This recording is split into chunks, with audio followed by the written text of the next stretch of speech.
बिस्मिल्लाहिर्रहमानिर्रहीम अस्सलामुअलैकुम। आज हम लोग डिस्कस कर रहे हैं मेमोरी मैनेजमेंट। इस सीरीज़ का समझ लें कि सीरीज़ किस तरह स्टार्ट हुई है। सबसे पहले इससे पिछली वाली वीडियो में हमने देखा था कि मेमोरी क्या होती है। कंप्यूटर आर्किटेक्चर के हिसाब से हम लोगों ने कैश मेमोरी को बीच में से माइनस कर दिया था और बाकी ऑपरेटिंग सिस्टम के अंदर जिस मेमोरी को हम लोग सबसे ज़्यादा डील करते हैं that is main memory, RAM जिसको आप कहते हैं, वो वाली मेमोरी को हम ज़्यादा इसमें डिस्कस करते हैं क्योंकि सारा ऑपरेटिंग सिस्टम उसी पे बेस करता है। इस वजह से हम लोग मेमोरी के अंदर हम लोगों ने वो चीज़ पढ़ ली। अब हम लोग आ रहे हैं मेमोरी मैनेजमेंट की तरफ कि मेमोरी को मैनेज कैसे किया जाता है और मेमोरी को मैनेज करने की ज़रूरत ही क्या है हमें। जब हमें मेमोरी मिल गई, हमें पता है ये CPU, ये रैम, ये रोम, जब सेकेंडरी प्राइमरी सबका हमें पता है, तो हमें मेमोरी को मैनेज करने की क्या ज़रूरत पड़ी है। ठीक है, पहले तो हम देखेंगे कि क्वेश्चन मार्क, देन हम लोग डिस्कस करेंगे इस वीडियो के बाद मेमोरी मैनेजमेंट टेक्निक्स को and then one by one उन टेक्निक्स को हम डिस्कस करेंगे। ये वाला पूरा टॉपिक मेमोरी का इम्पॉर्टेंट है। ऑपरेटिंग सिस्टम के हिसाब से इसको आपने किसी सूरत भी स्किप नहीं करना, ठीक है, इसको अच्छे से करना है। तो अभी हम लोगों ने इससे पिछले लेक्चर में हमने डिस्कस किया कि मेमोरी क्या होती है। अब हम देखेंगे मेमोरी मैनेजमेंट क्या होती है और मेमोरी मैनेजमेंट करने का मतलब वजह क्या है कि मेमोरी मैनेजमेंट क्यों करते हैं। देखिए, मेमोरी मैनेजमेंट करने का जो गोल है ना, कि हम लोग क्यों करते हैं मेमोरी मैनेजमेंट। हम ये चाह रहे हैं कि हम लोगों की CPU की यूटिलाइजेशन मैक्सिमम हो जाए। ठीक है, हमारा जो CPU है ना वो मैक्सिमम यूटिलाइज हो, कि एक CPU कभी भी हमारे पास फारिग ना हो। ठीक है, अगर आपका CPU फारिग बैठा है ना तो इट मीन्स कि आपकी मेमोरी मैनेजमेंट अच्छी नहीं है। ठीक है, जिस तरह कॉलेज में अगर कोई टीचर सारा दिन फ्री बैठा रहता है इट मीन्स कि प्रिंसिपल की मैनेजमेंट अच्छी नहीं है। उस टीचर को जिसके लिए बुलाया गया है कि वो पढ़ाए या कॉलेज के काम करे, तो अगर वो काम नहीं कर रही तो इट मीन्स कि मैनेजमेंट अच्छी नहीं है वहाँ की।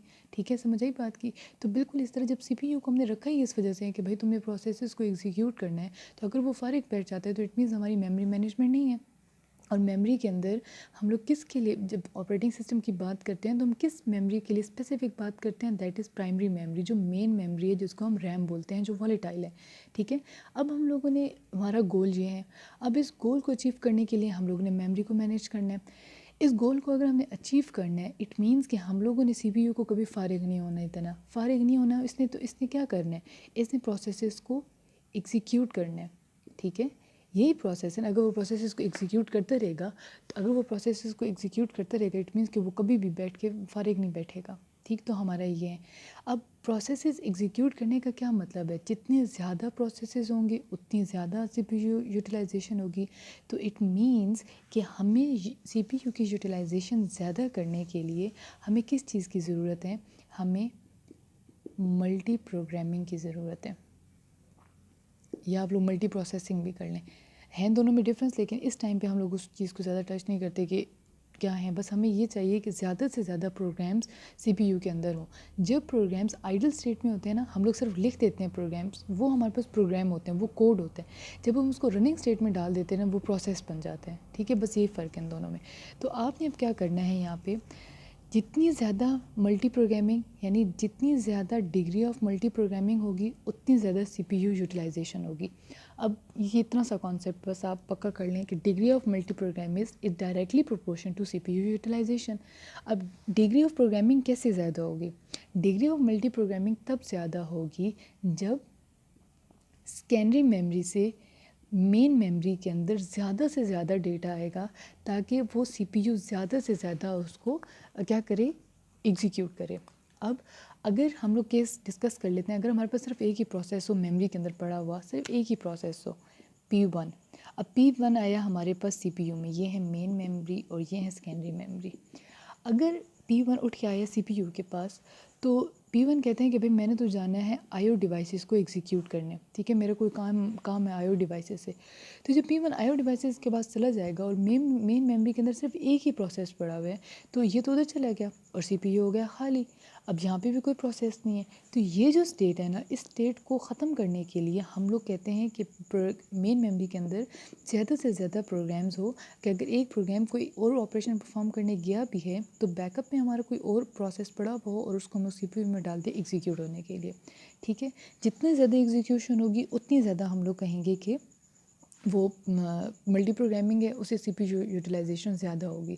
ठीक है, टोटली मेमोरी मैनेजमेंट का ये कॉन्सेप्ट है। अब इसके आगे से टेक्निक्स पढ़ेंगे कि कौन सी ऐसी टेक्निक्स हैं जिससे हम लोग मल्टी प्रोग्रामिंग की डिग्री को बढ़ा सकते हैं। ठीक, यहाँ पे सिर्फ एक कॉन्सेप्ट आपने लेना है जो फर्दर आगे कॉन्सेप्ट्स के लिए इंपॉर्टेंट है। ये जो सेकेंडरी मेमोरी से प्रोसेसेस जा रहे हैं ना मेन मेमोरी के अंदर, ये दो तरह से जाते हैं।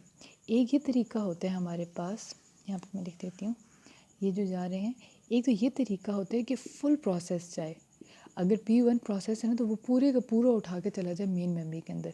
दूसरी ये कंडीशन होती है कि जो प्रोसेस है ना उसको हम लोग डिवाइड कर देते हैं, फर्दर छोटे छोटे हिस्सों में डिवाइड कर देते हैं। ठीक है, एक प्रोसेस को डिफरेंट हिस्सों में डिवाइड कर देते हैं और फिर एक एक हिस्सा करके हम लोग मेन मेमोरी की तरफ भेजते हैं। ठीक, तो ये भी एक तरीका होता है। ये दोनों तरीके हम आगे डिस्कस करेंगे, जिसको हम पेजिंग भी कहते हैं, सेगमेंटेशन भी कहते हैं, ये उसमें चला जाते हैं।